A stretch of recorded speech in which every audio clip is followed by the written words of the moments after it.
Chile is one of the countries that has a total abortion ban, and recently the socialist president Michelle Bachelet, she has been fighting to try and make at least some moderate reforms to the total outlaw of abortion.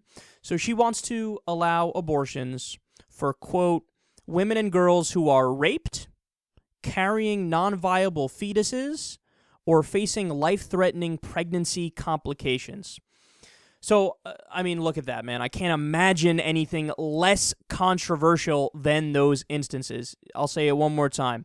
Rape, carrying non-viable fetuses, or facing life-threatening pregnancy complications.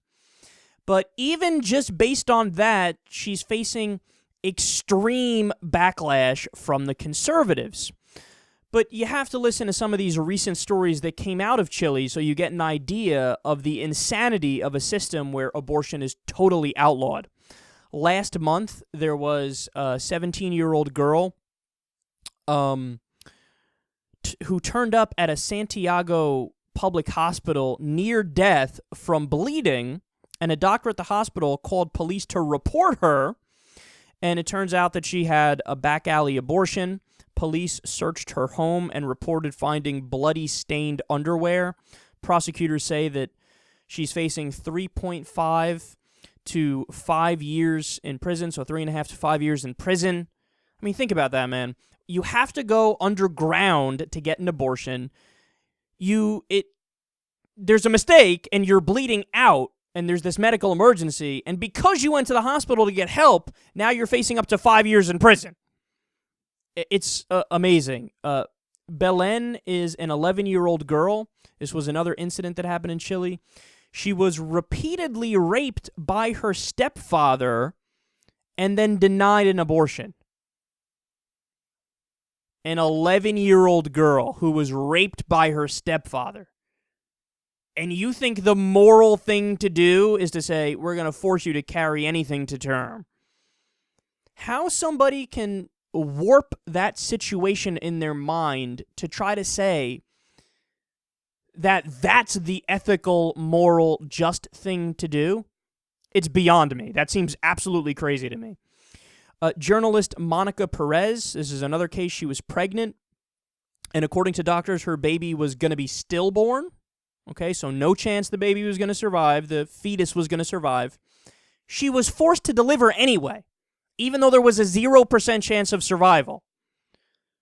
So what we're dealing with here, this is just cruel. This is just cruel. The horror stories are endless.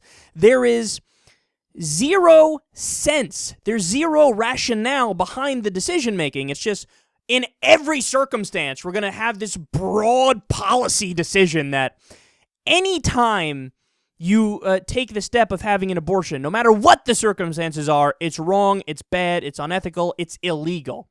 And by the way, it's not just personal stories like this, where it's specific news stories. The statistics on this are overwhelming as well. According to the health ministry, they estimate that about 150,000 abortions are performed illegally every year in Chile.